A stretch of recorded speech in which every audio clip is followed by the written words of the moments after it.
There we go. Okay, let's get started, everybody. So today we're going through 9C, and it's a bit of an exercise 9C. Like, it'll take us a little bit to get through the notes here. We've got 5 examples, but I'm really going to draw out what the central limit theorem is. It's a really important skill, pops up all the time in exams, so we'll really draw it out. So there's a couple of important notes. I'll probably try highlight them as we're sort of going along, I think. But most of it is a summary of what we've encountered in 9A and 9B. Very good. Okay, so let's start with question 1 here. And we have, suppose x is a random variable with a mean of 30 and a standard deviation of 10. All right, now we're going to be confronted with various types of distributions. Now what I want to point out here is, suppose x is a random variable. Now it does not tell us this variable is normally distributed.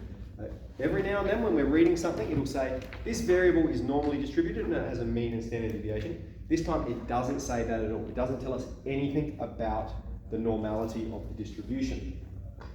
So the central limit theorem says if we take n observations of a random variable, eventually those observations will be normal. Now for our purposes, it has to be n being larger than 30. Okay, if n is larger than 30, then it's going to be normal. So in our first circumstance here, we have is x 35, okay? So that is the mean observation from 35 samples of this variable. Is that going to be normally distributed? That's the first question. The answer is yes. And the justification is we never reference the number because n is larger than 30, okay? Because that's not the technical reason. We just say yes because n is sufficiently large. That's the language we have to use. Sufficiently large. Okay, so we have here x is a random variable. We're reading it carefully. It doesn't say anything about it being normal.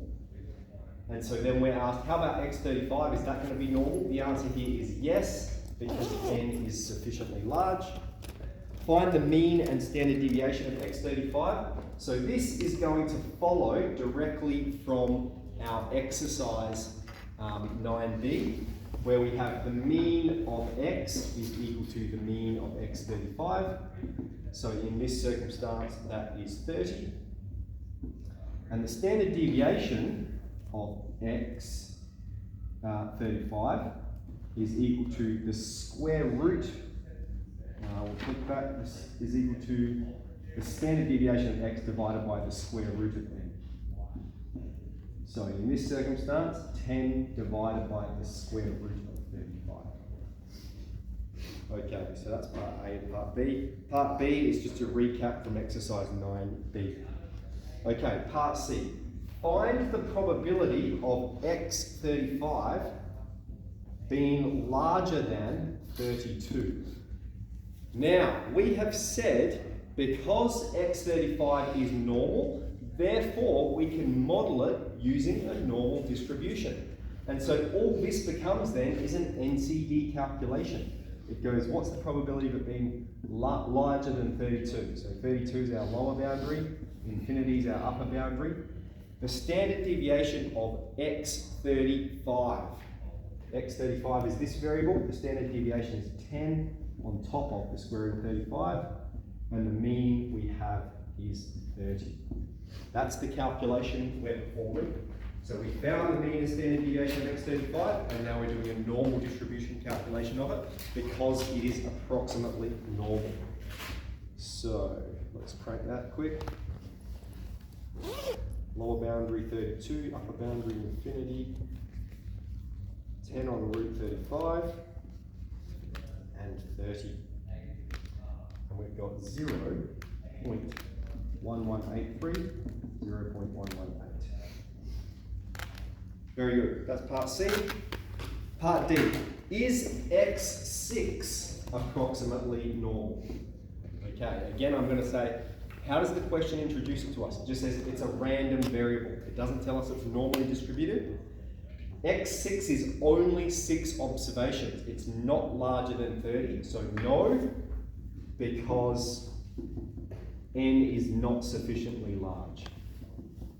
Okay, again, we're not referencing the number 30.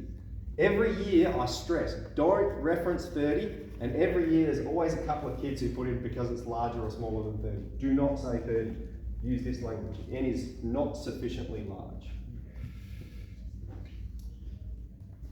Can you say it's sufficiently large because it's greater than 30 or? No?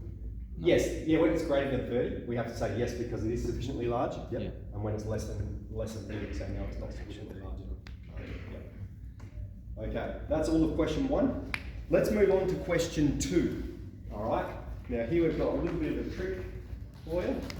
It's an eraser. So in question 2, we have suppose the variable x is, and we've got this syntax here, 10, 3 squared. What does this mean? It means suppose the variable x is normally distributed with a mean of 10 and a standard deviation of 3. So our question, our question is part A, is x4 normally distributed? Now the answer here, the trick here is that yes, it is. X4 is normal because the distribution x is normal. Okay? So here's what follows. If x is normal, xn will be normal for all n. If x is not normal, xn will be normal provided n is larger than 30. Okay, so there's 2 things we need to know. Both of them are listed here. X4 is normal, not because n is sufficiently large, because it wouldn't be, but because x is normal. Because x is normal. Okay, the variable x is normal, therefore xn is normal for all n. And the same with S5, okay, which is the sum of n distributions. S5 is normal because x is normal. Okay, so if I can just stress that again. If the variable x is normal, then xn, x4, x5, x6 will be normal for all values of n. If x is not normal, like in our first circumstance, it's just a random variable, then xn will be normal provided n is sufficiently large, and for our purposes that's larger than 30. All right, number 3. The price of smartphone apps has a mean of 0.89 and a standard deviation of 2.42. Interpret the variable x50. Okay, so for question 3, part A, we have a mean of 89 cents and a standard deviation of $2.42. Part A says interpret the variable x50. So this is, again, recollecting from our lesson in 9b, the variable x50 is the observed mean from a sample of 50 randomly selected smartphone apps.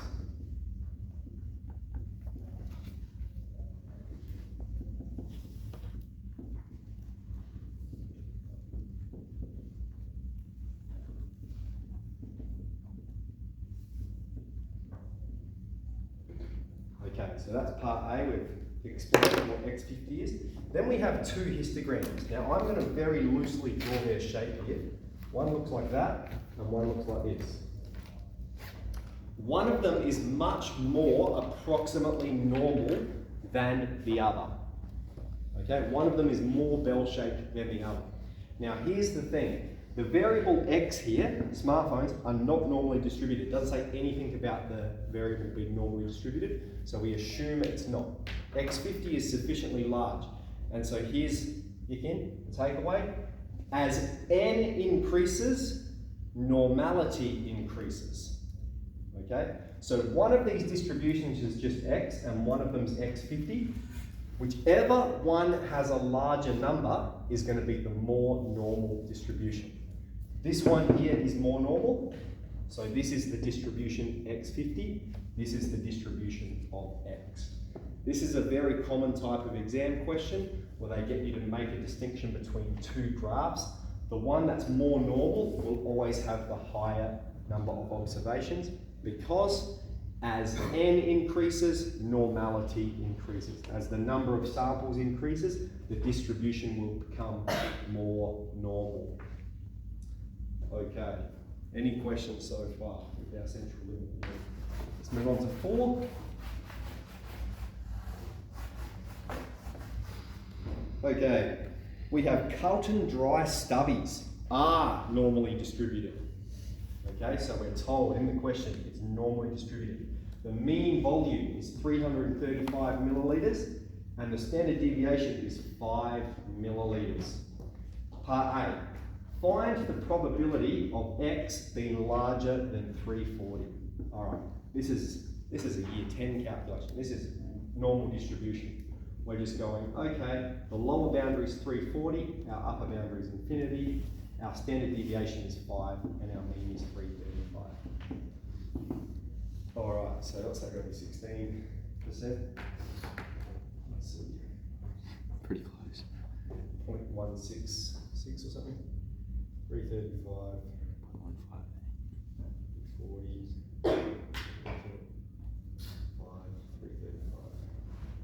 0.158, 6.159. Okay, so what have we found there? All right, so we've got Carlton dry stubbies, that's a type of beer, and they're normally distributed with a mean of 335 mils. And here we've said, what's the probability if you randomly select one stubby that it's larger than 340 mils, its volume is larger. There's always going to be slight differences, you know, the machines make errors and stuff. And you've got a 16% chance of it being larger than 340 mils. Okay, so getting more bang for your buck there, 16% chance. All right, now we have a carton which consists of 24 stubbies. So if you buy a box of beer, you get 24 beers in it. Find the mean and standard deviation of X24. So, back to 9b. The mean of X24 is equal to the mean of X, which is 335 millilitres. However, the standard deviation of X24 is equal to the standard deviation of X divided by the square root of n, which is 5 on top of the square root of 24.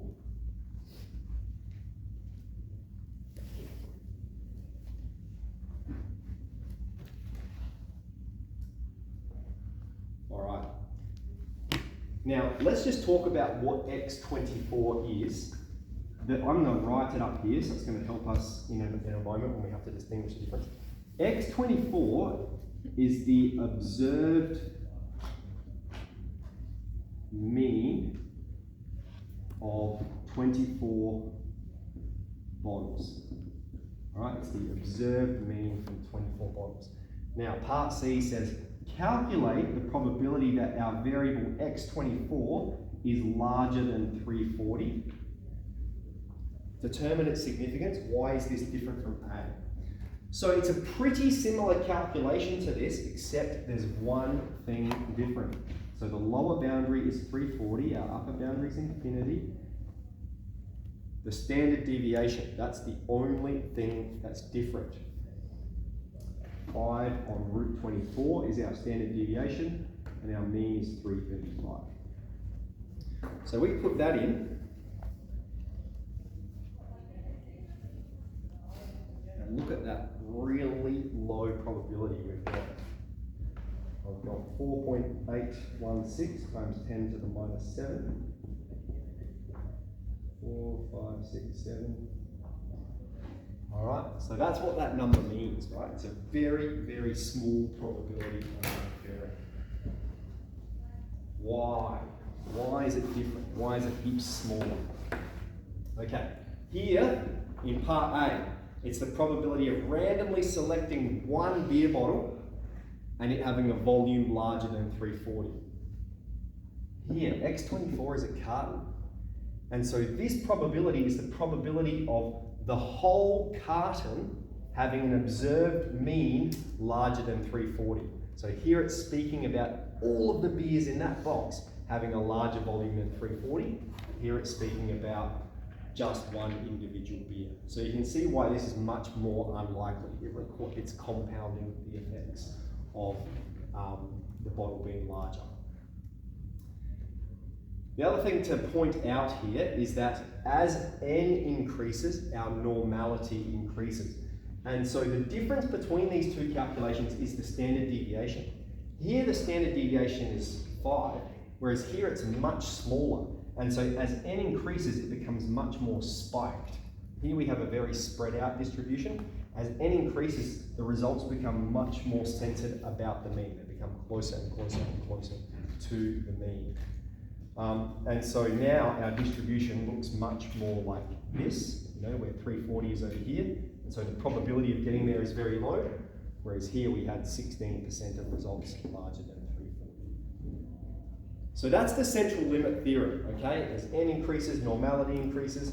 Think of it in terms of beer, okay? Here we've done the probability of one randomly selected beer. Here is the probability that a whole box has an observed average volume that is larger than 340. Okay, we've got one more question overleaf. This time we're talking about the sum distribution. So we've got tins of Heinz spaghetti to go with your beer, are normally distributed with a mean weight of 420 grams and a standard deviation of 12. So again, we're told straight off the bat, it's normal. A box contains 40 cans. Find the mean and standard deviation of S40 and explain what it means. So this is from 9A, okay, from 9A. The mean of S40 is equal to 40 times the mean of X.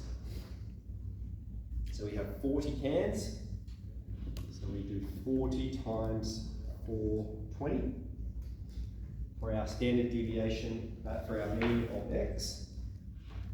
So what's that going to be? 1680. 16,800. So that's our mean, the mean weight of a box. So you can think of, we've got, if you work at Woolies, you've got a box there, okay, that the Heinz spaghetti comes in, and it's got 40 cans in it. 1, 2, 3, it's got heaps of cans in it. Each can weighs 420 grams, 40 cans in a box. We expect the average weight of a box to be 16,800 grams. Now, the standard deviation of S40 is equal to the square root of n times the standard deviation of x. So in this circumstance, the square root of 40 multiplied by the standard deviation of the can is 12.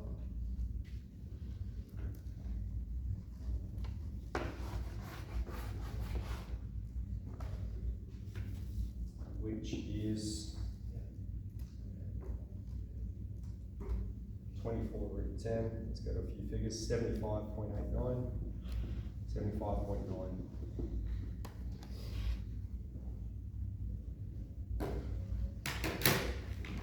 So, find the mean and standard deviation of S40, explain what it means. Okay, a box of Heinz spaghetti has a mean weight of 16,800 grams and a standard deviation of 75.9 grams. Okay, so we started with the individual cans. Individual cans are normally distributed. Therefore, the collection of individual cans assembled in a box will also be normally distributed. Okay, B is S40 normal? Yes, definitely. Yes, because X is normal. Alright, remember, if X is normal, then Sn and Xn will be normal for all values of n. Alright, we don't need to reference 30 here because the starting distribution is already normal.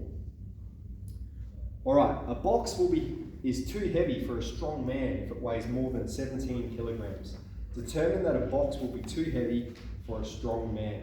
So this is just, well, what's the probability that a box All right, a box is S40, the sum of 40 cans being larger than 17 kilos. And think about units here. We've got our mean and standard deviation in grams. So 17 kilos, that's 17,000 grams. So this is an NCD calculation. Our lower boundary 17,000, upper boundary infinity. Standard deviation 75.9 and 16.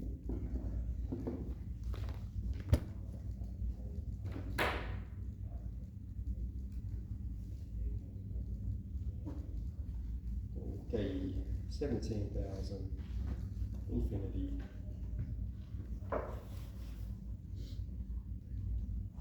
And we've got quite low 0.000042.